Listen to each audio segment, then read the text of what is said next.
Një deklaratë artikuluar në gjyqin e Hagës nga prokurori special që supozohet të jetë prokurori i Republikës Kosovës është ndoshta gjëja më idioteske, më e çmendur dhe më jashtë realitetit që kam dëgjuar ndonjëherë për luftën e Kosovës. Është të ngjethet mishi kur dëgjon se si prokurori i çështjes akuzon Hashim Thaçin dhe Kadri Veselin, një prokuror që përfaqëson Kosovën, që kanë futur armë në Kosovë me të cilat janë goditur stacionet policore serbe.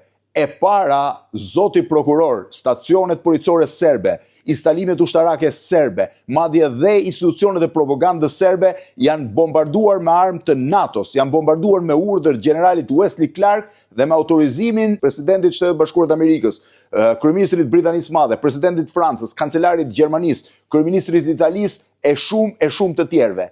E dyta, zoti prokuror, Hashim Thaçi dhe Kadri Veseli kanë kryer detyrën e tyre ndaj vendit dhe dheu tyre. Kanë futur armë për të luftuar me Serbinë, sepse ishin pjesëtar të një ushtrie që luftoi për të mbrojtur territoret e saj, për të mbrojtur Kosovën, për të mbrojtur familjet e Kosovës, për të mbrojtur fëmijët e Kosovës. Kjo është një çmenduri, shteti i Kosovës duhet reagojë ndaj kësaj gjëje.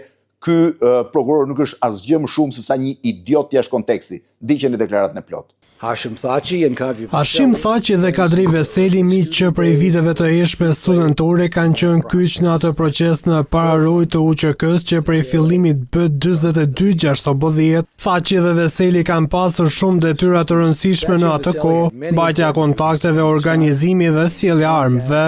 Përfshirë 7 nga 12 RPG, të cilat u përdorin në sulmin e sinkronizuar kundër 12 komisariatave në shtator 1997.